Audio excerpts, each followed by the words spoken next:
Hello and welcome.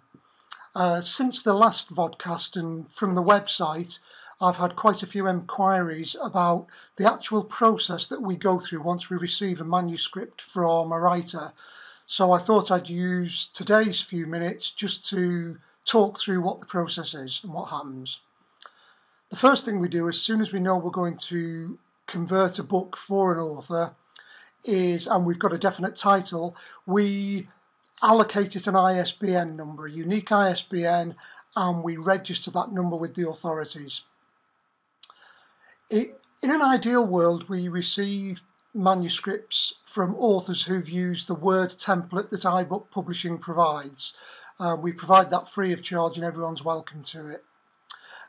If, on the other hand, we receive one, they usually come in Word format, but whatever Word format they come in, the first thing we do is make sure they are in the iBooks publishing template format, because that makes it a much smoother transition once we move it into our conversion software.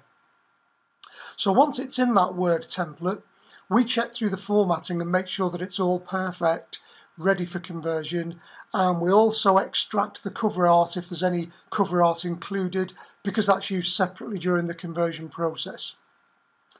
The next thing we do is import that work into the conversion software that we use here at iBook Publishing. And we then add things to it to turn it into a book. So we'll add back in the cover art, we'll add things like the copyright pages, a dedication page if the author's provided one of those. And once we've done all that, the conversion software effectively has a picture of what the overall book will look like. So at that point, we convert it into two different formats: EPUB, which is probably the most widely used one, and Mobi for use on Kindle.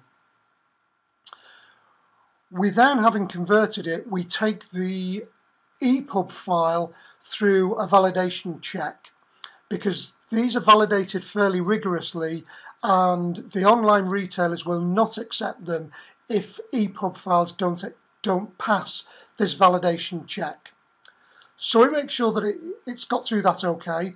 Once we're satisfied that's happened, we then put it through a quality assurance set of procedures, which involve checking the look and feel of the product on an iPad, we check it on the computer, we check it on an iPhone, and we run it through Kobo simulation software, just to make sure that the reader experience is everything that it should be and everything that you as the author would want it to be. Similarly with the Mobi one, we check that on a Kindle to make sure that that's as it should be as well. Once we're happy that we've got two files that are ready for retail distribution, we then produce from them preview files as well. Now the preview files typically consist of the cover art, the copyright pages, dedication page, and then the first 3 chapters, because the online retailers tend to offer these previews free of charge for people to download as a taster, so they can make a decision about whether or not to buy the whole book. So having produced the preview versions, we then go through all the same quality assurance gates with those as we have done with the main product. Once we've satisfied ourselves with those, we then produce the metadata files. Now the metadata files are the information about the book. So typically they'll be things like the author's name, the ISBN, how many pages it is, which countries it's available for sale to, what price it is, and so on. And at that point, having got the metadata together, the main file and the preview file, at that point we submit it to online retailers. We also at this point submit a copy of it to the British Library. Now at the moment this is a voluntary opt-in procedure, but it's widely believed that in time it will be law, certainly by the end of this current British Parliament, it will be enshrined in law that digital format books must be submitted to the British Library in much the same way as hard copy traditional publishing books have to be submitted now. So we like to think that we're a little bit ahead of the game there, and we're doing that already. Once we've done that, and once they've been submitted to the online retailers, we then follow up 24 hours later, make sure that the books have gone on sale, make sure they're downloadable okay, everything's as it should be. And we'll then go at that point start talking to the author about actually marketing the book and things that the author and we can do to help make sure that it gets publicity. And we'll include notification about the new titles in the newsletter that we issue roughly once a month, and that's got a fairly wide distribution, so that helps to market your book as well. We then we'll monitor it for sales, and we let the author know how well the sales are going. We also monitor for feedback, because whether it's receiving good or bad feedback, we think all feedback from readers is important.